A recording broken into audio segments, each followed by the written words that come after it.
Boa noite, pontualmente às 8 horas. Aqui quem fala é Tatiane Puga Lima, redatora do portal Momento Saúde.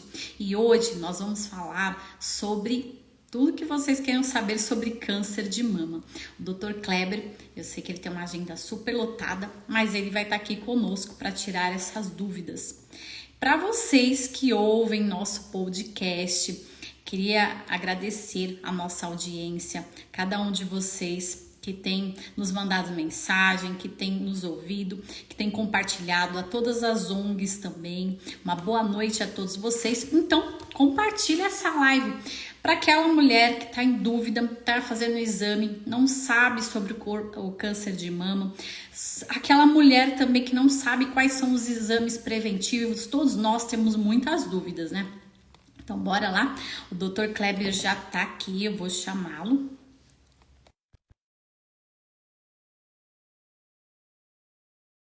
Vai compartilhando aí. Muitas mulheres precisam ouvir sobre esse assunto que é tão importante. Boa noite, Dr. Kleber. Boa noite, Paty. Tudo bem com você? Bem, seja bem-vinda aqui ao canal Momento Saúde. É um prazer tê-la aqui conosco. A gente sabe que o senhor tem uma agenda bem apertada. Hoje, feriado em BH. A todos os mineiros que estão aí hoje no feriado, estão aqui participando conosco. É um prazer ter todos vocês conosco. E para começar, doutor, eu gostaria que o senhor se apresentasse. É a primeira vez que o senhor está aqui no nosso canal, então, por favor, se apresente. Ok. Na verdade, estou falando de Uberaba. Uberaba é Triângulo Mineiro, não estou de BH. Verdade, verdade. Mas é que o feriado pega todo o estado, né, hoje. Pega, sim. Poderia o estado todo.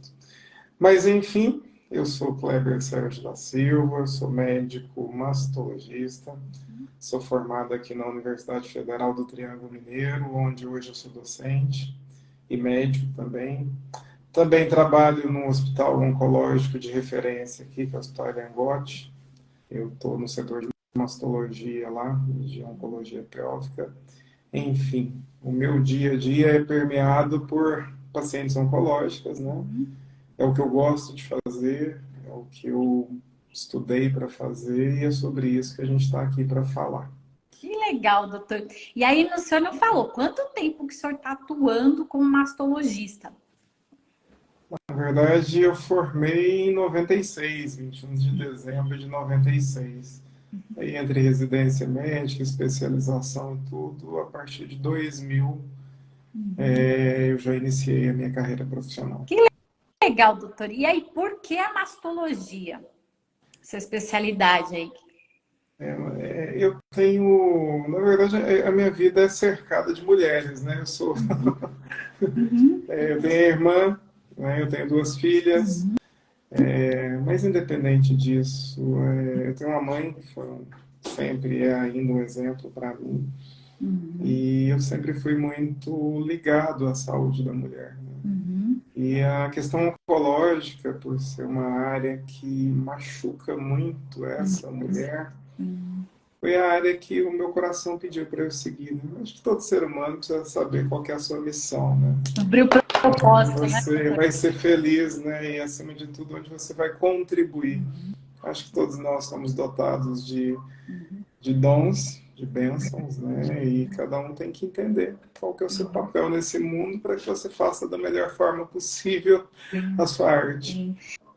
E aí tudo fica mais fácil, fica mais leve, porque esse dia a dia, né, de cada uma... Nossa, imagina o tanto de mulheres que já passou nesse consultório, quantas reconstruções, quantas histórias, né, quantas famílias impactadas. Então, boa noite a todas vocês aí também, pacientes do doutor, alunas do doutor, sejam muito bem-vindas aqui ao nosso canal. Nós temos uma pauta aqui, mas vocês fiquem à vontade de perguntar. Nós estamos aqui à disposição para responder essas dúvidas para vocês. Eu tenho algumas perguntas, doutor, que até a gente, no Momento Saúde, a gente recebe também, né, muitas perguntas, então eu separei algumas. Mas, como eu falei para vocês, fiquem à vontade de estar perguntando também. Para começar, né, a mamografia ela é uma rotina da mulher, mas ela deve começar em qual idade? Então, hoje já está muito bem estabelecido por todas as sociedades internacionais que militam no câncer de mama, pelo Colégio Brasileiro de Radiologia, pela Sociedade Brasileira de Mastologia, pela Sociedade Brasileira de Oncologia Clínica e Cirúrgica, que a mamografia é um exame que deve se iniciar a partir dos 40 anos. E naquelas mulheres que tiveram mãe ou irmã que tiveram câncer de mama antes dos 40 anos, o ideal é que essa mulher comece a fazer a mamografia 10 anos antes do que a sua mãe ou a sua irmã teve o câncer. Digamos que uma mulher teve câncer com 35 anos, né? A mãe de uma mulher teve câncer com 35. Então, a partir dos 25 já se recomenda que essa paciente ela comece a cuidar da saúde mamária. Ó, então eu tenho aqui, ó, pode ir falando onde vocês são, já tem gente aqui do Ribeirão Preto. Olha, a Jane falou que a sua paciente há 20 anos, ela colocou fera esse doutor, e com certeza vai aparecer muitas pacientes aí. Então é algo bem importante isso que o doutor falou, gente, se já tem um caso na família também, né, doutor? A gente sempre tem que ficar de olho, né? E a gente precisa fazer uma desmistificação, Tati, é que o Ministério da Saúde ele preconiza a mamografia a partir dos 50 anos e que a mulher faça a cada 2 anos. O que o Ministério preconiza é o que ele consegue abranger. Porque hoje, praticamente 66% a 70% da população brasileira é dependente de SUS. Se 70% das mulheres acima de 40 anos sair hoje e falar eu vou fazer mamografia, ele não consegue absorver. Então, a regra que o Ministério usa é para abranger o maior número de câncer de mama que realmente ocorre a partir dos 50 anos. Mas esse não é o ideal, porque a gente tem aí próximo de 35% a 40% dos casos de câncer de mama que surgem entre os 40 e os 50 anos. Então, a paciente ela tem convênio, ela consegue fazer o exame a partir dos 40, a orientação é muito clara, é anual a partir dos 40 anos. A regra do Ministério, ela não é uma regra engessada, é o que o Ministério consegue fazer para abranger o maior número de pacientes dentro da quantidade de mamógrafos disponíveis para se realizar o exame. E a gente vê que isso é bem diferente de estado para estado, né? Aqui em São Paulo a gente vê que tem bastante esses caminhões de mamografia que eles tentam, né, eliminar essa fila gigantesca que tem no SUS, mas a gente sabe que tem outros estados que é muito demorado, né, doutor? Você pega populações ribeirinhas do norte do país, isso aí é quase que impossível o acesso dessas mulheres. E não precisa ir longe, não, né? Mesmo cidades de interior, mesmo São Paulo, Minas Gerais, a gente tem recebido casos muito avançados, né? Há pouco tempo teve uma tese aí na Escola Paulista de Medicina, salvo não me engano, em que mostrou o tempo que um paciente leva uma suspeita de câncer até chegar ao especialista. É no mínimo 6 meses. Depois, mais quase 6 meses entre uma biópsia e o resultado. Quer dizer, vai se postergando muito, vai se postergando muito, vai se postergando muito. Infelizmente, hoje, a gente ainda diagnostica muito avançados tumores de mama. 3 em cada 4 tumores de mama a gente pega em fases avançadas. Estou falando cenário SUS, justamente pela dificuldade de acesso ao exame e acesso ao especialista. Porque é uma rede, Tati, que não depende só do exame mamográfico. É com tristeza que eu falo que eu recebo pacientes, às vezes, que consultam comigo e me trazem o exame de 2 anos anteriores que nenhum médico ainda viu. E, às vezes, naquele exame já tinha uma lesão inicial e hoje já tem uma lesão avançada. Então, essa questão da hierarquização do sistema de saúde, do primário, do secundário, do terciário, ela precisa ser muito revista pelos gestores de saúde, pelos secretários de saúde, e a gente não pode ter uma fila burra, uma fila que prioriza o número e não a gravidade da situação. Então, é uma bandeira que a gente levanta, e é um desafio hoje da Sociedade Brasileira de Mastologia, a gente conseguir reduzir para pelo menos diagnosticar em estadiamentos iniciais, pelo menos a metade dos casos. Porque quanto mais antecipado esse diagnóstico, menos sofrimento, mais rápido o tratamento, né, doutor? Tudo é mais... E, e eu vou mais além, né? Quanto mais avançada a doença, eu vou falar a mesma coisa com você, mas em outras palavras. Sim. Maior o custo. E o custo que eu falo não é só o financeiro para o Estado, mas é o custo emocional, que nós teremos tratamentos mais radicais, com maior número de drogas, com maior número de procedimentos, com maior radicalidade de tratamento cirúrgico. Então, assim, é inevitável e a gente precisa conversar sobre isso para que a gente diagnostique cada vez mais precocemente o câncer de mama. E, na verdade, hoje, Tati, deixou de ser uma doença diagnosticada precocemente, que se caracterizava no passado como uma sentença de morte, hoje não, de 20 a 30, 25 anos para cá, com a infinidade de tratamentos que a gente tem, o câncer de mama é uma doença altamente curável se diagnosticada precocemente. Então, a gente precisa incentivar as mulheres a irem para a rua, fazerem a mamografia, fazerem sim o autoexame, no que pese tem algumas críticas ao autoexame, né? Um nódulo às vezes demora muito tempo para ser palpável. O ideal mesmo é que a gente faça a mamografia, né? A mamografia ela tem a capacidade de diagnosticar lesões de 2 milímetros aí, muito precoces, né? E isso é que efetivamente salva a vida. Ó, gratidão a todos vocês. Temos mais de 126 pessoas aqui. A Patrícia está falando que é a sua paciente, que você é maravilhoso, que é um anjo na vida dela. Doutor, uma pergunta. A gente falou bastante da mamografia. O ultrassom, ele substitui a mamografia? Não, o ultrassom ele complementa a mamografia. Porque há pacientes que têm a mama muito densa por questões hormonais, por questão de idade, porque hoje, cada vez mais, a mulher posterga mais a amamentação, e quanto mais ela posterga a amamentação, maior tempo essa mama leva para envelhecer, vamos dizer assim, para se lipossubstituir, trocar glândula por gordura. Então, o ultrassom é um exame ótimo para definir nódulos. Mas a verdade é que as lesões iniciais do câncer de mama, elas não são vistas à ultrassonografia. Portanto, não é o ultrassom que faz o diagnóstico precoce. O ultrassom é um auxiliar, ele complementa o exame mamográfico e é apenas isso. Legal. Ó, aí eles perguntaram aqui também, já aproveitando, né? A prótese de silicone, ela aumenta o índice de câncer de mama? Não tem nada a ver isso? Isso é um mito? Não, isso é um mito, mas é mito mesmo. A prótese de silicone ela é colocada ou atrás da mama ou atrás do músculo, que está, na verdade, a mama está sobre esse músculo. Ela não atrapalha, ela não tem fator oncogênico, ela não aumenta risco, ela não desenvolve câncer. A associação entre câncer e pacientes com prótese é porque hoje no mundo nós temos 30 milhões de próteses colocadas e o câncer de mama é a doença mais frequente. De modo que a gente vai encontrar muitas pacientes com prótese e câncer, assim como a gente vai encontrar muitas pacientes sem prótese com câncer. Ou seja, não é patogênico. Legal.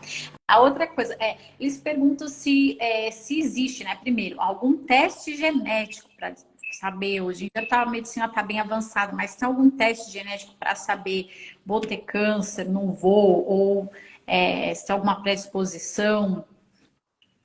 Então, Tati, hoje a genética é um dos ramos que mais se desenvolve dentro da mastologia. Testes genéticos há 10 anos atrás eram impraticáveis. 10 anos atrás, você para fazer um teste genético para câncer de mama, você ia desembolsar uns 10 anos atrás aí 20, 22 mil reais com tranquilidade. Hoje, com 1.600 reais, você faz um teste genético, mas ele não é indicado para todo mundo. E tem outro aspecto que a gente precisa desmistificar também. De cada 100 casos de câncer de mama, apenas 10 a 15 tem uma origem familiar.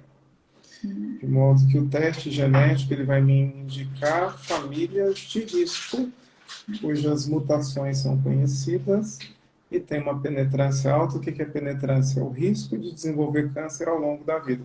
Por exemplo, BRCA1 e BRCA2 são dois genes que, se mutados, se tiverem alterações desde o nascimento, passado de pai para filho, eu sei que 80% das mulheres que têm essa mutação vai desenvolver o câncer de mama ao longo da vida. Então, o teste ele acaba sendo indicado para aquelas mulheres abaixo de 45 anos que tiveram câncer de mama, para que, caso seja positivo, as suas filhas e as suas irmãs também o façam, né? Mas é a minoria que a gente vai encontrar. Como eu disse para vocês, são 10 a 15% de todos os tumores. Ou seja, 85% dos cânceres de mama que ocorrem na humanidade não tem uma relação direta com um fator de risco familiar. São cânceres esporádicos. Então a gente aproveita aqui para desmistificar outra coisa. Tem muita paciente que chega e fala assim: mas como que eu tenho câncer se ninguém na minha família teve câncer de mama? A grande verdade é que das 70 mil mulheres que terão câncer de mama esse ano, provavelmente aí 58 a 60 mil dessas mulheres não tiveram qualquer familiar com câncer de mama, porque só entre 10 e 15% vão ter as mutações genéticas de origem familiar. Então, o fato de não ter tido não significa que é um fator protetor. A Tem várias mamografia, a partir dos 40, é para todo mundo. Tem várias pacientes, doutora, que já chegam a 140 pessoas aqui. Gratidão, compartilhe, gente, que é um momento único. Vocês sabem que a agenda do doutor é lotada e ele está aqui para tirar nossas dúvidas. O André está perguntando se existe algo que a mulher possa fazer para ela evitar um câncer de mama, por exemplo. Uma precaução, alguma coisa assim.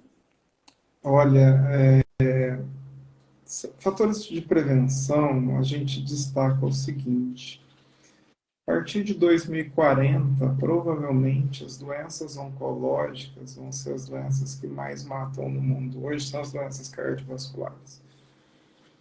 30% de todos os tumores no mundo poderiam ser evitados se as pessoas tivessem hábitos saudáveis de vida. Evitar o tabagismo, controle de dieta, controle de diminuição de ingestão de gorduras saturadas, aumento de ingestão de fibras, atividade física, né? Uso de alimentação mais natural. Quer dizer, essas questões comportamentais e de qualidade de vida, elas são fundamentais. E hoje é a única coisa que a gente tem para reduzir o risco.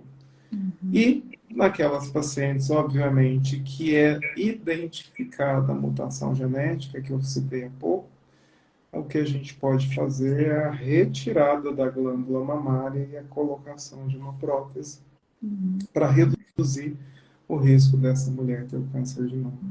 Além disso, fazer a mamografia regularmente a partir dos 40 anos.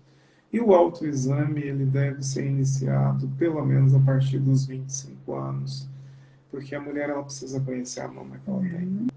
2 em cada 3 casos de câncer de mama, quem diagnostica e quem nota é a própria mulher. E quando a gente fala para começar a fazer o autoexame a partir dos 25 anos, não é para identificar um câncer necessariamente com 25 anos, com 26, com 27. No que pese existe. Né? Mas é para que essa mulher ela tenha o hábito de se tocar, de se conhecer, de modo que amanhã, daqui a 10 anos que ela está se tocando, ela vê algo diferente, ela fala: isso aqui não estava nos últimos 10 anos que eu palpei minha mama todos os meses. Então isso chama atenção, faz com que ela vá ao médico, faz com que ela faça exames específicos que vai identificar essa doença. Uma questão bem legal, né? A Patrícia está colocando que ela descobriu o câncer faz um mês. E a gente vê muito isso, né? Que é até um tema que as pessoas falam: descobriu um câncer, e agora? Né? Acho que é mais difícil o diagnóstico, né, doutor? Mas para cada caso, é um caso único. Patrícia, a gente vai estar em excelentes mãos aqui, tem um monte de paciente do doutor, mas esse é um caso de muitas mulheres. Quando ela descobre, como que é toda essa situação, doutor? O medo, ele paralisa, Tati. O medo, ele causa 2 questionamentos na mulher. O primeiro: será que eu vou morrer? E o segundo: será que eu vou ficar mutilada? mas o medo ele não acrescenta nada, né? Hoje mesmo eu vi uma senhora de 90 anos que está há 4 anos que ela identificou um nódulozinho pequeno, segundo ela, e hoje eu tive que fazer uma visita domiciliar de tão grave que ela está, pelo tamanho da lesão. Porque inevitavelmente, a partir do momento que a doença aparece, ela vai crescer. E a evolução é enviar metástases para outros lugares, crescer o suficiente para ulcerar na pele, e de repente começar a sangrar, começar a cheirar forte. O melhor amigo nesse momento é o aconselhamento médico. Porque, olha, Tati, tem muita coisa que a gente pode fazer. E quanto mais precoce se diagnostica essa doença, menos radicalidade a gente vai ter do tratamento. Então, nesse momento, o melhor amigo da mulher é a coragem. Mas, acima de tudo, a desmistificação de que o diagnóstico de um câncer de mama seja uma sentença de morte, que não é. Às vezes é uma sentença de vida.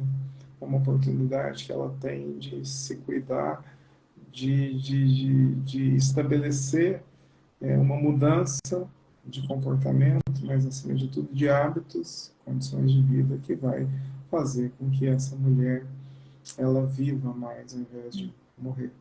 Agora, o silêncio ele vai e o medo ele vai realmente fazer com que a evolução para desfechos traumáticos eles ocorram.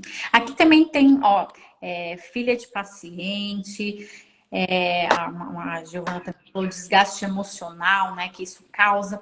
E para nós que somos familiares, amigos, como que a gente pode ajudar? Acho que a melhor forma de ajudar é o apoio, sabe? Porque é um lugar muito solitário o diagnóstico para uma mulher de câncer de mama, né? Porque todos os medos vão assombrá-la, né? Ela vai ficar, como a gente diz, a flor da pele, né? E a única coisa que essa mulher precisa nesse momento, além da orientação e do tratamento, do acompanhamento de um profissional, é o acolhimento. O acolhimento acalma, o acolhimento ele cura à medida em que ela entende que não está sozinha. Porque com o médico, com o seu médico, ela vai ver aí talvez uma vez no mês, talvez no máximo uma vez na semana, mas com o familiar, com o cônjuge, com o companheiro, com os filhos, ela vai estar todos os dias. E a pior coisa que um familiar pode fazer é olhar essa mulher como se ela estivesse morrendo. Porque, na verdade, não é isso, né? Eu sou de uma época que a gente falava câncer como aquela doença, aquela doença, aquela doença. E se a gente for pegar, Tati, até a década de 80, início da década de 80, realmente não tinha muita coisa para fazer, não. Quimioterapia começa a se desenvolver a partir dessa década de 80.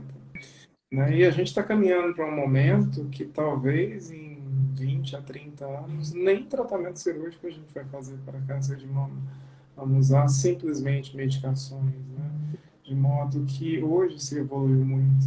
Agora, a família é fundamental, a rede de amigos é fundamental. E, lamentavelmente, às vezes a gente pega paciente que já está fragilizada e o infeliz de uma amiga, de um familiar, chega, minha avó teve isso e morreu, ou não adianta fazer. Você não imagina a quantidade de histórias que a gente ouve dessa forma. Então, eu acho que se não for para acrescentar na vida daquela pessoa, não é com mentiras, mas é com a sua presença, com o seu carinho, com o seu apoio. É melhor ficar calado, é melhor não visitar, é melhor não fazer nada. Simplesmente deixa a pessoa quieta, porque já é um momento difícil e muita gente começa a falar besteiras, fantasias, inverdades, né? E eu acho por maldade. Simplesmente eu acho que outro dia a nora de uma paciente falou isso para ela: nossa, minha avó teve isso e agora voltou a doença e tal. Existem doenças e doenças, Tati. E existem fases de diagnóstico de doença. Não é toda paciente com câncer de mama não é igual. Não é todo câncer de mama que é igual. Tem todo um contexto. E a melhor forma que você tem de se blindar disso é com informação. E quem pode lhe dar a melhor informação é o profissional que está te acompanhando. E hoje, com as mídias sociais, tem muito conteúdo. Então, se você quer ajudar, pesquisa um doutor para ela seguir, vai buscar artigos. Nós temos aqui no Momento Saúde, tem muitos artigos sobre esse assunto. Mas não vai falando abobrinha. Nós, né, em Minas, a gente fala, tem muitos causos, né, doutor, que vai contar. Então, isso segura. Se você sabe dessa informação, não vai falar para a pessoa, né? A gente tem que ter sabedoria nesse momento que é tão dolorido. Eu falo, em vez de falar abobrinha, vai lá e lava a louça para a pessoa, né? Vai lá dobrar uma roupa, vai ajudar a deixar o fardo dela mais leve.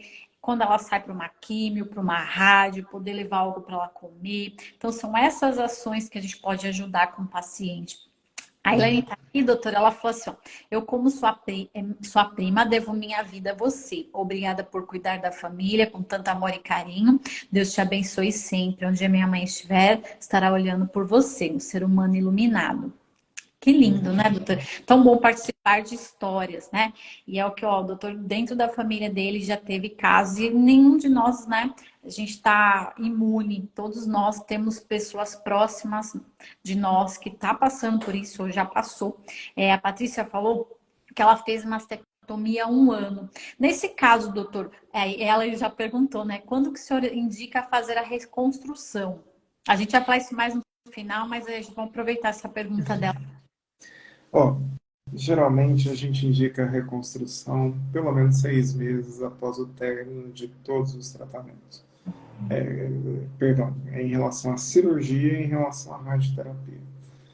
E sim, a quimioterapia. Porque tem pacientes que ficam usando o tratamento hormonal, o comprimido, por 5 anos. Ela não precisa esperar. Durante o uso do comprimido, ela pode fazer reconstrução, desde que tenha terminado a quimioterapia e ou radioterapia há mais de 6 meses. Acho que é um período bem razoável para se procurar e se realizar a reconstrução. A Eliane perguntou, às vezes tem uma pontada no seio, bem no mamilo, pode indicar algum problema ou é algo normal? Olha, eu acho que todos esses casos precisam ser avaliados por profissional. Agora, o que eu posso dizer é que o câncer de mama geralmente é silencioso. É uma doença traiçoeira que não traz sintomatologia, geralmente, de dor, a não ser quando a doença é avançada. Então, geralmente, o que dá mais dor no mamilo são questões hormonais, retenção hídrica, coisas do próprio ciclo menstrual da pessoa mesmo. Mas, na dúvida, é bom ela ser avaliada por um profissional, mas do que foi dito aqui, eu vejo com bastante tranquilidade. Né? A Liriane falou, nós uruberabenses, tá certo, né? Fomos abençoados com o Dr. Kleber. Toda a minha gratidão ao Senhor. A Patrícia falou que ela teve uma oportunidade de mudar os hábitos após a mastectomia. Eu ganhei vida e vi a vida com outros olhos. Então, realmente, né? A Giovana perguntou, tenho nódulos, tenho que fazer exames todos os anos? Pois minhas irmãs, as 2 irmãs, teve na mama, câncer na mama, e meu pai teve câncer de estômago, faleceu. Tenho muito medo de ter essa doença. Então, essa talvez seja uma paciente que tenha uma indicação maior para estar fazendo teste genético. Né? Não sei qual que é a idade dela, se foi falado aí. Mas, enfim, sim, senão tem que fazer o exame todos os anos. Se até aqui só mostra nódulos benignos. E outra coisa que eu preciso falar também. Um nódulo que é benigno, ele é benigno. Né? A gente tem pacientes que têm 18 nódulos na mama, são todos benignos. Agora, o fato de ter esses nódulos não aumenta o risco dela de ter uma doença maligna, nem o fato de ter todos esses nódulos, uns inclusive com biópsia, não diminui o risco para ter câncer de mama. Ela falou Depende da natureza desse nódulo. Ela tem 44 anos. Sim. É uma idade boa ainda para se as 2 irmãs tiveram câncer de mama, seria uma indicação muito boa de fazer teste genético, independente desses nódulos que ela possui. Não consigo fazer. Não faz. No SUS não tem faz. poucos lugares que tem protocolo de pesquisa, por exemplo, Barretos você vai conseguir, o AC Camargo em São Paulo você vai conseguir, O Pérola Baita em São Paulo, você vai conseguir em Na alguns Unicamp, então, hospitais, também deve conseguir, né? Ou na Unicamp. provavelmente. Sim, sim. Então tem alguns protocolos, porque o teste genético ainda ele não é contemplado ainda na tabela do SUS. Uhum. Mas esse é um problema sério, né? Tem vários tratamentos que a gente tem hoje disponíveis que ainda não estão disponíveis para a população geral. Mas, enfim, é uma luta, né, que a gente vem traçando há anos, porque todo dia surgem coisas novas, né? E às vezes a gente não consegue oferecer para todo mundo, até que se sejam contemplados todos os tratamentos disponíveis, né? Mas apesar de todas as dificuldades, eu sou um entusiasta, um defensor do SUS. Com O SUS certeza. é um modelo de sistema de saúde que abrange, né, tantas coisas e tantos benefícios, né? Uma paciente hoje, num esquema mínimo de quimioterapia, não fica para o hospital por ciclo, para o hospital não, para o sistema como um todo, aí menos de 8 a 10 mil reais. Muitas vezes essas pacientes fazem 8 ciclos, às vezes tem necessidade de fazer outros esquemas terapêuticos. Né? Radioterapia é um tratamento caro, o SUS contempla. Então, a gente precisa olhar com uma certa boa vontade a questão do SUS. A gente precisa pensar que saúde é um buraco sem fim. E o desafio do gestor é otimizar o mínimo de recurso para o máximo de pessoas. E não é Né? só isso, E é né? por isso. Tem a parte Desculpa. do medicamento também, né? A gente sabe Exatamente. falar para vocês que elas têm medo, muitos têm medo porque os medicamentos são caros. Mas, gente, hoje existe demanda judicial. Então, você entra com uma ação, você consegue ter um bom laudo, o doutor faz lá um laudo para você e você consegue toda essa medicação. Então, muitas se desanimam no meio do caminho, né? Mas hoje a gente, o governo ele custeia, aqui no Brasil é o único país que custeia medicamento, que faz tudo isso. A gente tem parceria aqui também, que é o portal que se chama Precomedicamentos.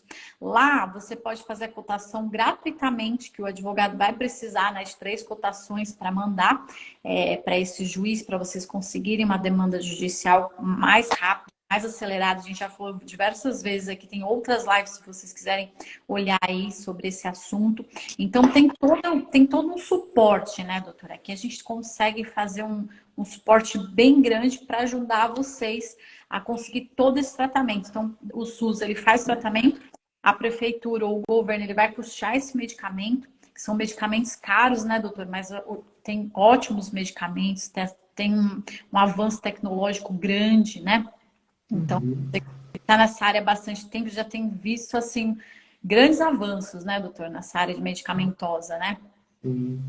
E tem um outro fator que a gente precisa considerar também, é que muitas vezes, onde a mão do Estado não chega, nós temos muitas ONGs, muitas associações. Cito aqui a questão do Rotary Club, das lojas maçônicas, dos Lions. Né? Nós temos muita gente boa no Brasil, preocupada, entendendo o papel da sociedade como um todo na minimização do sofrimento alheio e que se organiza para tentar também chegar onde a mão do Estado não consegue chegar. Então, nós somos um país muito abençoado, de pessoas que têm um coração muito bom, que fazem doações, que fazem projetos sociais e que vão para a rua e que usam a sua rede de contatos e também auxilia demais, demais, demais os menos favorecidos. A Luciana perguntou: pode fazer a reconstrução na cirurgia já na retirada do tumor? Já Ó, retira o tumor, já faz reconstrução. hoje no Brasil, 10% das pacientes que operam de câncer de mama já fazem a reconstrução imediata. Aqui no nosso hospital, a gente consegue chegar a uma média um pouco maior, mas isso vai depender muito do estadiamento da doença, ou seja, de onde foi diagnosticado, se no início ou se avançado. Obviamente que quanto mais precoce o diagnóstico, daí o destaque da importância do diagnóstico precoce, cada vez mais, que é um mantra que a gente precisa bater, bater, bater. quanto maior quanto mais precoce esse diagnóstico, maior a chance de se poder fazer a reconstrução imediata. Mas hoje, Brasil, média SUS, só 10%. A grande maioria das pacientes hoje, devido ao estadiamento avançado, acaba fazendo a reconstrução tardia, e aí já é uma luta, né? Já é uma luta porque, apesar de ser um direito, o número de profissionais qualificados para fazer a reconstrução não é tão grande. No que pese hoje, a Sociedade Brasileira de Mastologia, ela fomenta muito a qualificação do mastologista brasileiro. Talvez o Brasil seja o país que tem o maior número de profissionais no mundo que fazem reconstrução mamária, né? A sociedade dá um apoio muito grande nisso. Mas nós temos uma fila ainda muito grande de mulheres para reconstruir, né? Estima-se aí que mais ou menos 75, 74 mil mulheres estão mastectomizadas, né? Que infelizmente ainda é a cirurgia feita em maior número para tratar câncer de mama. Você tem uma noção, Tati? A cada 40 minutos no Brasil, uma mulher perde a mama, Nossa, em média. E às estatística alta. vezes, é, e boa parte dessas mastectomias poderiam ser evitadas se o diagnóstico fosse precoce. Então a gente precisa estar atento a isso. Porque não existe nada que você faça para dizer assim, olha, eu não quero ter câncer de mama. Nem tirando as mamas, por incrível que pareça. Porque a mama ela é um anexo da pele. E quando a gente faz uma mastectomia que a gente chama de redutora de risco, você tira aí talvez 90% desse parênquima mamário. Ainda fica uns 10% que é impossível de tirar. Tá? E esses 10%, mesmo essa paciente que tirou 90% da mama, eles podem dar câncer no futuro. Então, a única forma que a gente tem é realmente o diagnóstico precoce. A Adriana falou, ó, tem uma consulta com você dia 11, estou numa grande crise de ansiedade, choro todos os dias, estou em pânico total. Obrigado por compartilhar, Adriana. Muitas mulheres vivem isso, né, doutor? Sozinha, e vive nessa crise de ansiedade, que é o que você falou, medo, e fica à vontade aí de falar com a Adriana. A mensagem que eu posso te dar, Adriana, é calma. De hoje até dia 11, ainda que fosse alguma coisa grave, que eu não sei qual que é o caso, não mudaria muito em função do prazo, mas independente de qualquer cenário em relação à doença grave na mama, nós temos muito o que fazer. Muito, muito, muito mesmo o que fazer. De modo que o mais importante é ter acesso a um especialista. Pode ser comigo ou com os milhares de mastologistas que o Brasil tem. Porque a grande maioria das mulheres, a dificuldade é justamente de chegar nesse profissional. A partir do momento que chega, ela vai ser orientada. Mais uma vez, a gente precisa se orgulhar do país que tem, porque em relação à mastologia, nós temos profissionais muito, muito qualificados. Uhum. E aqui, ó, quais os sintomas e esses sinais que muitas elas deixam para bem depois, mas o primeiro sintoma, assim, doutor, que ela fala que, porque assim, anualmente nós temos que fazer o check-up, né? Mas vamos supor que ela já fez esse check-up e qual esse sintoma que ela deve antecipar essa consulta aí que é anual? Eu acho que a palpação ela é importante, né? A gente tem os chamados tumores de intervalo, né? Um exemplo no Brasil de uma paciente que teve um tumor de intervalo foi Patrícia Pilar. Fez uma mamografia, antes de um ano apareceu o nódulo. Isso é raro de acontecer, mas pode acontecer. Então, a partir do momento que a mulher está atenta, fazendo o autoexame, a primeira alteração que pode ocorrer é o surgimento de nodulações que não existiam ali. O segundo aspecto que é importante de se olhar é a retração do mamilo. A gente precisa olhar. Tem paciente que o mamilo começa a entrar e vai sumindo. Mais uma vez, ninguém mais qualificada do que a própria mulher para entender isso. Tem algumas situações em que a mama fica toda vermelha e fica com um aspecto assim parecendo casca de laranja, meio enrugada, meio porosa, inchada, edemaciada. Então essas alterações de pele a gente precisa estar de olho também.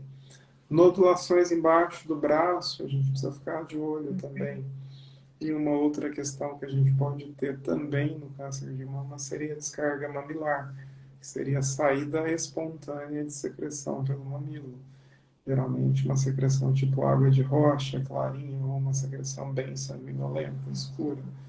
Então, mas assim, desde que essa descarga mamilar seja espontânea, ela chama mais atenção. Esse seria um combo assim, de sinais e sintomas mais frequentes que a gente vai encontrar na suspeita de doença maligna de mama. A Luciana perguntou: o mastologista pode retirar as mamas sem doença por opção do paciente? Eu achei e falo, quero retirar. Pode acontecer isso? Isso ocorre muito nos Estados Unidos, né? Que é a fobia de câncer. A mulher chega e fala, eu quero retirar. É uma conduta extremamente radical. Eu particularmente não faço. Eu respeito o medo, eu respeito a questão da ansiedade, mas eu acho que no mínimo um teste genético, ou até para tirar a mama contralateral, seja um paciente jovem com uma doença mais agressiva de um lado, a gente pode pensar na retirada da mama contralateral. Mas sem qualquer doença, a menos que tenha teste genético, eu não faço e eu não recomendo. Porque tem uma questão muito interessante, né? São duas coisas que acontecem que são muito chatas. Primeiro, é uma fantasia de que essa mama que eu vou retirar e colocar uma prótese, eu vou ficar igual a minha vizinha que pôs uma prótese sem retirar a mama. E isso é uma falácia.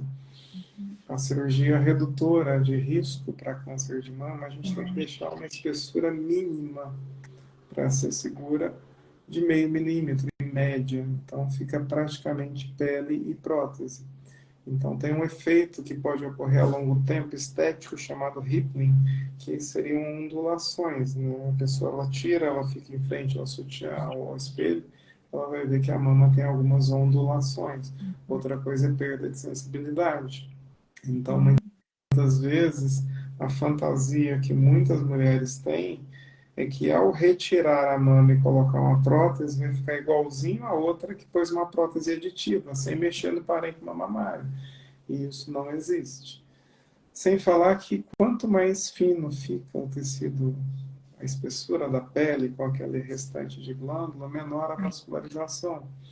Então, a gente pode ter aí até 20% de necrose, necrose de mamilo, necrose de pele, perda de prótese, quer dizer, não é uma cirurgia assim tão inocente para sair fazendo sem indicação, a não ser o medo da paciente de estar realizando. Então, eu peço muita cautela e sempre ouça pelo menos duas opiniões antes de fazer algo tão radical. E a outra situação desagradável que às vezes a gente vê é que tem paciente que supostamente vai para uma mastectomia profilática, que a gente chama, né? Mas de repente você, sei lá, se a paciente muda de médico, o médico atual pede uma ressonância para ver a prótese. Você vê lá 3, 4 centímetros de parênquima mamário. Então essa paciente, o risco dela acaba sendo até maior, porque ela deixa de fazer mamografia à medida em que supostamente ela tirou toda a mama e colocou uma prótese, mas ela ainda está com uma grande quantidade de parênquima mamário ali. Então, cuidado com isso. E assim, esteticamente, essa mama fica muito bonita, porque ela está protegida por uma grande quantidade de glândulas. Então, há mastectomias e mastectomias, né? Então, eu fico muito receoso com isso. E eu já fui procurado por alguns pacientes que supostamente te retiraram uma glândula mamária e aparece com nódulo de 3, 4 centímetros, com parênquima grosso, espesso. Então, muito cuidado com isso. A Silvana falou que bate-papo produtivo. É tão bom a gente poder usar o nosso tempo produtivamente. Então, gente, aproveita aqui com as questões que a gente está à disposição. Aí perguntaram, né? O uso de anticoncepcional aumenta o risco de câncer de mama? Em absoluto, não aumenta. Não aumenta. Por outro lado, eu diagnostiquei o câncer de mama em uma paciente, eu retiro o anticoncepcional. Porque 70% dos tumores já estabelecidos de mama crescem estimulados por hormônio. Mas não foi aquele hormônio que causou o câncer naquela paciente. Até porque, As doses de anticoncepcional que a gente usa hoje, elas são iguais ou até inferiores à quantidade de hormônio que o próprio ovário produz. Eu uso um anticoncepcional para bloquear a produção hormonal do ovário, que vai levar a um processo de ovulação. Mas eu estou entregando na corrente sanguínea, às vezes, a mesma quantidade de hormônio que aquele ovário produziria se ele não tivesse bloqueado. Então, não existe uma relação de causa e efeito entre o uso de anticoncepcional e o desenvolvimento de câncer de mama. Legal, legal. É, eu, outra pergunta, né? Quais são os tipos de mastectomia? A gente sabe que tem vários tipos, né? Bom, tem uma mastectomia que a gente chama de radical. A mastectomia tira toda a pele, todo o mamilo, toda a areola, tira esse músculo peitoral maior e menor e praticamente a paciente fica pele e costelas. Hoje é uma cirurgia de exceção que a gente acaba fazendo em tumores avançados que estão invadindo a musculatura. É uma chamada mastectomia Halsted. Na década de 60 surge no mundo uma mastectomia menos agressiva, onde você retira toda a mama, a areola e o mamilo. Entretanto, você preserva os músculos peitoral maior e menor. Chama mastectomia Madden. Próximo disso aí, uma outra mastectomia chamada Patey, que você preserva o músculo da frente, mas retira o de trás. Isso é detalhe técnico, não muda muito não. E até que a gente chega, depois da década de 80, as mastectomias que a gente chama de poupadoras de pele, onde você faz a retirada, muitas vezes, só do mamilo e da areola e preserva o restante da pele. E, mais recentemente, as adenomastectomias, né, onde a gente retira só mesmo a glândula e preserva, além da pele, o mamilo e a areola. Então, a gente tem a radical modificada, a poupadora de pele e a que poupa pele, areola e mamilo. São 4 tipos de mastectomia. A Luciana perguntou: na reconstrução de uma mama, pode-se colocar silicone na mama sadia para esteticamente ficar semelhante à mama reconstruída? O objetivo da reconstrução é corrigir a assimetria. E muitas vezes, o que acontece? A paciente é muito magra e ela vai reconstruir uma mama com prótese. Se eu não mexer na mama contralateral, ela vai manter a assimetria. Então, o objetivo da oncoplastia é manter as duas mamas o mais semelhante possível. E essa semelhança ela pode ser simplesmente pela retirada de pele ou pela retirada de pele e a colocação de prótese também na mama sadia. De modo que as duas ficam o mais semelhante possível. É uma coisa que a gente precisa também, e eu falo para todas as minhas pacientes que fazem reconstrução, Tati, uma vez que você mexe na mama, nunca mais vai ser igual. Esse é um dado de realidade que, né, e é interessante, porque às vezes as pacientes esquecem que tiveram câncer e elas se concentram única e exclusivamente na reconstrução com a fantasia de que vai ter tudo de volta. Não vai. Mas lógico, a gente melhora muito a qualidade, é possível melhorar muito a qualidade do que se tinha. Né? Ou seja, nada, boa parte das vezes. Então, a reconstrução, ela melhora muito a qualidade de vida. Ela diminui muito o uso de antidepressivo, tem pacientes que usam demais. Aliás, Tati, uma consequência muito desagradável que a gente observa em pacientes mastectomizadas é um índice altíssimo de depressão, um índice altíssimo de uso de antidepressivo, um índice altíssimo, muitas vezes, de alcoolismo, a gente acaba encontrando. Então, tudo que a gente faz é tentar resgatar um pouco do que foi perdido. E muitas vezes dá para fazer isso de uma maneira muito, muito, muito satisfatória. Legal.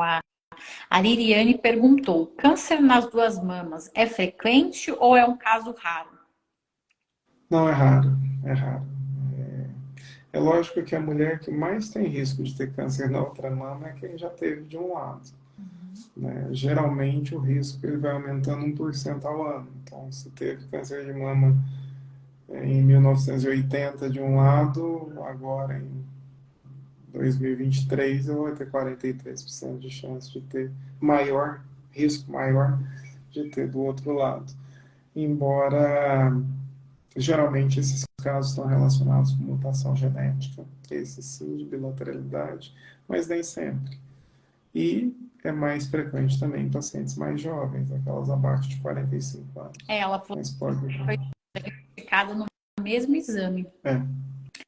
Ah, Isso se chama tumores sincrônicos, né?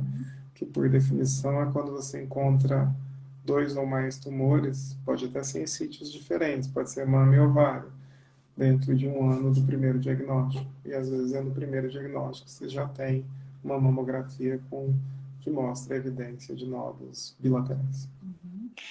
a Gomes falou, né, que o apoio psicológico, uma sexualidade afetada é bem importante.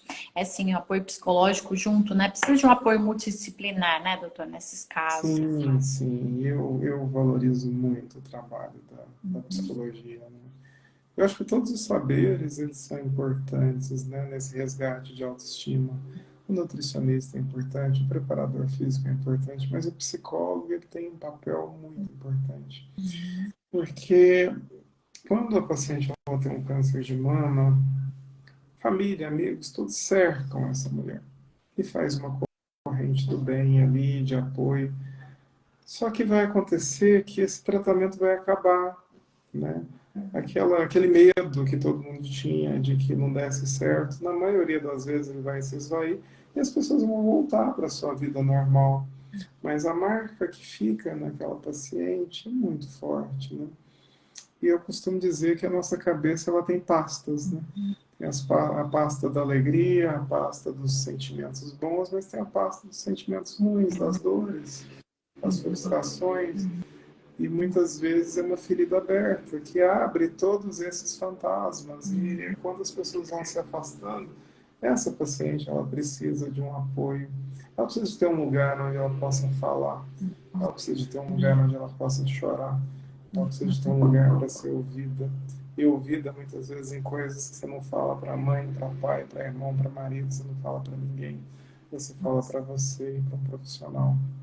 Então eu penso que o mundo ideal, todas as pacientes com câncer de mama deviam ter um psicólogo para dar apoio. Com certeza. E tem muitas ONGs aí que têm apoio psicológicos.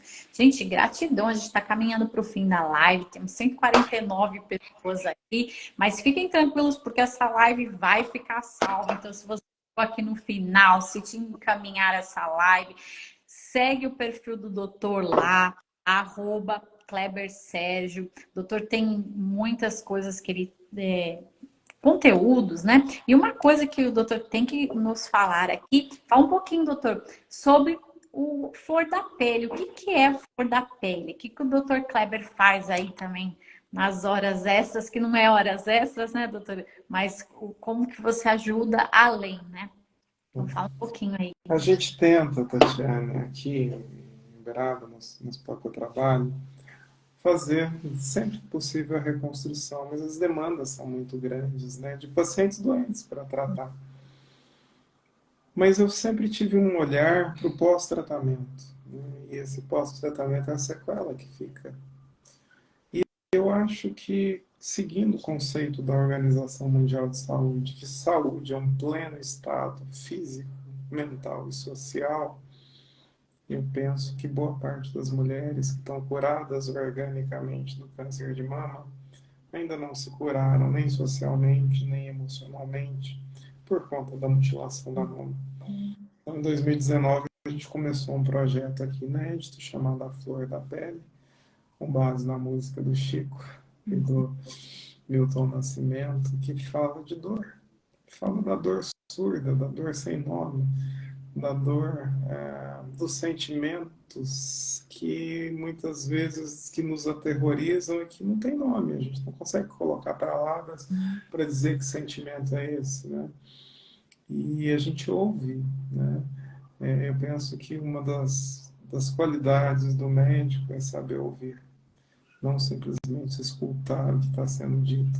E muitas vezes o problema que essa paciente está trazendo é a dor da alma, não necessariamente a dor do corpo.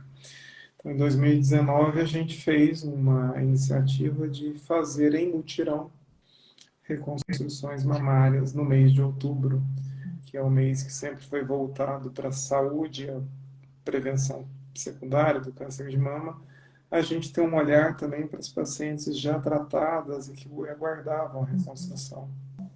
Então, a gente traz aqui em Uberaba, com o apoio do terceiro setor, né, de Rotary, de maçonaria, de CDL, de ACU, de associações e de um monte de pessoas bem intencionadas que se sensibilizam com essa causa, que através de doações também participam. E a gente traz para profissionais de diversas partes do país, né? Pelo menos 15 médicos eu trago aqui, mastologistas que trabalham com reconstrução, que doam o seu trabalho. Né? O único custo que a gente tem com essas pessoas é o transporte, a alimentação. Eles vêm com boa vontade, motivados para fazer. Em 2019, a gente lançou o desafio de fazer 24 reconstruções em 24 horas. Né? É um monte de loucos, né? E a gente conseguiu, né? Ficamos aí, na verdade, ficamos 26 horas no bloco cirúrgico, revezando esses médicos. Pacientes com diferentes horários de internação, para que não tivesse mais do que 8 horas de jejum. Teve paciente que operou às 7 da manhã, teve paciente que operou às 1 da manhã, teve paciente que operou às 3 da manhã. A minha última paciente entrou no bloco às 6 da manhã. E às 8h36 a gente encerrou a última cirurgia. E isso motivou muito a sociedade civil organizada aqui na doação de suprimentos, de próteses, de fios de qualidade, de sutiãs, de meias, né? O ano passado a gente fez a terceira edição. E nessa terceira edição nós colocamos 31 mulheres. Só que aí não tinha jeito mais de fazer em 24 horas, né? Então a gente dividiu em 3 dias. Nós passamos praticamente 12 horas por dia durante 3 dias. E colocamos 31 pacientes na sala, né? Vieram 18 médicos, participaram. E essas 31 pacientes era para cada uma representar um dia do mês de outubro, de uma forma simbólica que representasse todas as pacientes no Brasil que aguardam a reconstrução. Para esse ano nós abrimos no mesmo molde, porém teve uma procura muito grande. Né? Então, no próximo mês de outubro, nós vamos fazer 45 reconstruções. Nossa, que legal. E eu não consigo mais fazer em apenas 3 dias, então nós vamos fazer em 6 dias. Então nós vamos começar na segunda, vamos até no sábado, vamos operar todos os dias. E é muito legal que as pessoas participam. Né? O ano passado a gente contava com doação de milhas, né? E eu ia nos clubes de Rotary, eu ia nas lojas maçônicas, pedia para as pessoas doarem milhas para que eu conseguisse trazer os profissionais, né? Esse ano a gente fez uma parceria inédita com a Azul está trazendo para a gente os médicos sem qualquer custo. Né? Estamos inclusive trazendo 2 pacientes aí de São Paulo para cá, via Azul, para se tratarem aqui, justamente para fazer essa celebração de solidariedade, de amor e de exemplo do povo mineiro, né, de acolhimento e, acima de tudo, de participação. E o terceiro setor vai comigo. Onde eu vou, onde eu falo, eu levo as pessoas que participam. Né? Nós tivemos, por exemplo, ano passado, os voos chegando em Uberlândia, que é 100 quilômetros de Uberaba. Teve rotarianos que saíram aqui de Uberaba e foram de madrugada trazer médicos para operarem. E as pessoas ficam muito motivadas, porque elas sentem que, de alguma forma, elas estão entrando no bloco cirúrgico com a gente e estão auxiliando. Né? Então, é uma corrente de amor muito grande. E a gente está expandindo essa ideia. Né? Vem surpresas por aí, provavelmente teremos edições do Projeto A Flor da Pele fora de Uberaba, estamos em negociação ainda, mas enfim, todo o trabalho é voluntário e toda a participação é com doações do terceiro setor. A gente só trabalha com material de qualidade e o objetivo é atender esses pacientes de SUS, né? E é minimizar um pouco a dor do outro. E ao curar ou contribuir para a cura do outro, a gente se cura também das nossas mazelas, das nossas dores, das nossas frustrações, das nossas dificuldades, porque não há amor maior do que o doar, né? Sim. E minha mãe dizia que fica sempre um pouco de perfume nas mãos que oferecem rosas. Então é o perfume que fica em nossas mãos. E eu falo, né, o tempo é o bem mais precioso que Deus nos dá. Então, como é bom dar o nosso tempo em prol do outro. A Patrícia perguntou, né? Que o doutor já respondeu, mas eu vou falar de novo, que é só as mulheres que residem em Uberaba? Não, né? Como ele falou. Mas é que a fila é imensa, né, Patrícia? Ela falou, qual o primeiro passo para ela entrar nessa lista aí, doutor? Para quem sabe 2024? A gente sempre divulga e abre as vagas para. Geralmente a paciente ela marca consulta por telefone, mas fique com o meu Instagram, a gente sempre tá divulgando, né? Porque a gente dá maior publicidade, até por transparência, para que o acesso seja por livre demanda dos pacientes mesmo. E Mas a gente pode está marcar, doutor, viu? Momento de saúde, a gente reposta, estamos aqui à disposição, né? Para poder contribuir. A Fabi falou parabéns pelo trabalho, mais profissionais, por favor, que bênção. Doutor, aí uma pergunta. Aqueles empresários também que querem contribuir, como que eles fazem? A gente disponibiliza, né? Como eu falei, os principais parceiros aqui são o Rotary e as lojas maçônicas, né? E a gente faz de uma forma que não passa dinheiro por mim, né? O dinheiro ele vai direto para duas contas. Uma é da União de Lojas Maçônicas de Uberaba e região e a outra é do Rotary Clube de Uberaba. Então, vou deixar no meu Instagram depois o link dessas. E no site do Hospital Elengote também tem o link dessas duas contas que podem ser feitas doações. Ano passado, Tati, eu fiz, organizado pelo Rotary, uma live que tinha mais de 70 cidades conectadas, Legal. inclusive outros países, né? Nós recebemos doações até de Angola. Que legal, que É bem legal. legal. Eu já participei de alguns aqui da minha cidade, é muito organizado, ele é mundialmente reconhecido e eles vestem a camisa mesmo, né? Mas a gente sabe que tem muitos empresários, muitas empresas aqui no Brasil, que é um país bem solícito, que quer contribuir, aqueles também que querem levar esse projeto para a cidade deles, a gente sabe que tem governantes que vão assistir, a gente sabe que tem vereadores. Como que eles podem fazer isso também, doutora? A gente sabe que isso vai crescer muito. Como que eles podem contactar o senhor através do seu Instagram mesmo? Sim, pode entrar em contato comigo através do meu Instagram. E em breve a gente vai provavelmente disponibilizar um outro espaço, mas tem o espaço do Hospital Elengote também, o site, mas a maior parte desses contatos ocorre diretamente comigo mesmo. Pode ficar à vontade para me chamar no privado. Deixa eu só responder uma pergunta que foi feita ali, mandar um beijo, que apareceu aí minha filha, a Rafaela. Te amo, Rafaela. Ela escreveu aí, tem orgulho do pai. Estou até emocionado pela minha filha, mas esqueci que eu ia falar. Perdi. Doutor, tem tantas mensagens para o senhor. Ah, Vou começar. alguém perguntou aí qual que é como que são feitas as seleções das próteses. Se o empresário quiser doar, desde que seja prótese reconhecida pela Anvisa, e praticamente todas comercializadas no Brasil são. Se tem um selo de qualidade da Anvisa, liberação para comércio, a gente pode ser de qualquer marca, né? Nós temos 4 marcas mais pujantes aqui que a gente usa, mais frequentes, e qualquer uma dessas marcas elas são passíveis de uso, então fica a critério do empresário. Legal, ó. Obviamente pode entrar em contato conosco, que a gente pode dar os endereços ou os contatos dos diferentes laboratórios e fornecer. O tamanho da prótese a gente fornece. Geralmente a pessoa ela doa a prótese entrando em contato direto com o laboratório, identifica como projeta a flor da pele, e ela faz o depósito no seu CNPJ, no seu CPF, e posteriormente a gente passa os números e a empresa entrega aqui em Uberaba as próteses para a gente. É assim que a gente fez em todas as edições, as 4 edições da Flor da Pele. Legal. Doutor, tem muitas mensagens lindas. Gente, eu queria ter tempo para ler todas, mas eu vou ler algumas, ó. Parabéns, doutor Kleber, pela maravilhosa ação, que Deus te abençoe sempre. A Silvana, atos de amor pelo que Deus lhe deu, cumprindo sua missão. Deus é feliz por isso, te admiro muito. Que Deus continue a Prodígia te abençoar, o projeto de maçonaria. Bom, tem muitas lojas, bom, de Uberaba, região, vai Cruz, parabéns, abençoe vocês. Muito obrigada pela resposta. Como é definido...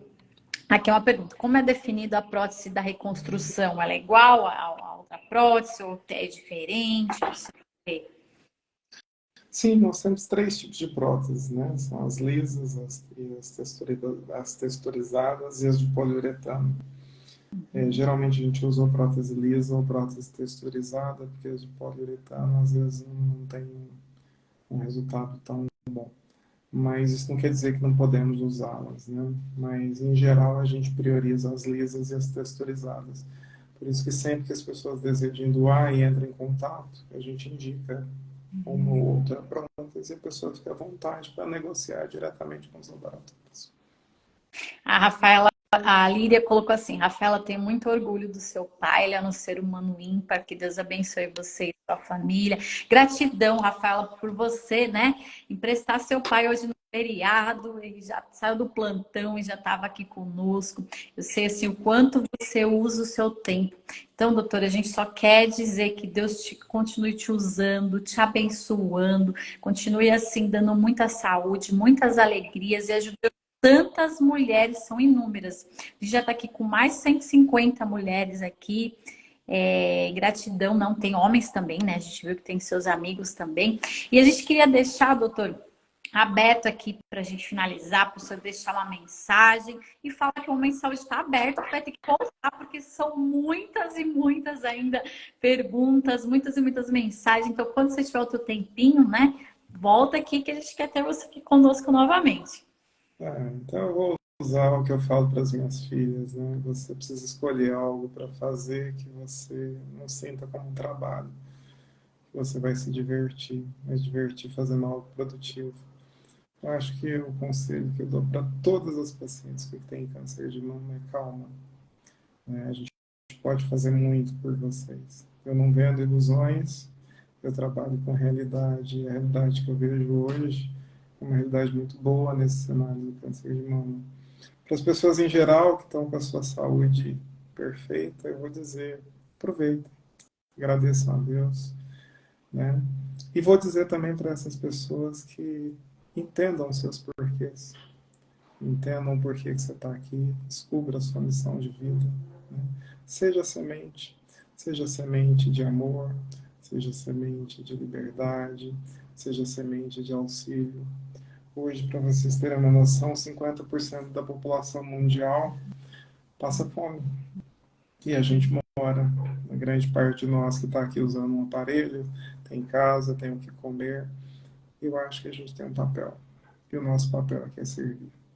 É contribuir para que o outro também seja. É contribuir para que o outro também tenha condições mínimas de dignidade, condições mínimas de sobrevivência, condições mínimas de saúde. Eu acho que a sociedade como um todo tem a responsabilidade. Todos somos irmãos, todos somos filhos e todos somos iguais. Portanto, use o seu dom, use o seu talento, use a sua arte naquilo que você pode contribuir para a humanidade. Com certeza isso vai voltar para você em bênçãos, em realizações e, acima de tudo, em muita paz e plenitude. Amém. Gente, gratidão. Eu vou salvar essa live, vou pedir para vocês que escreveram essas mensagens lindas, vai lá e comenta tudo, que daí depois o doutor vai ler com calma, porque são muitas mensagens e quando a gente salva a live, infelizmente, as mensagens maravilhosas não ficam expostas, né? Doutor, mais uma vez, gratidão pelo seu tempo, gratidão a todos vocês que ficaram conosco aqui, que compartilharam, que Deus abençoe vocês, que vocês consigam alcançar médicos maravilhosos como o Dr. Kleber, e nós, no Momento Saúde, estamos à disposição para o que vocês precisarem. Uma boa noite a cada um de vocês. Vocês aí de Minas, que vocês curtam, né, o restinho do feriado. Um bom jantar e uma boa noite a cada um de vocês. Gratidão, viu, gente? Boa noite. Obrigado. Boa noite, gente.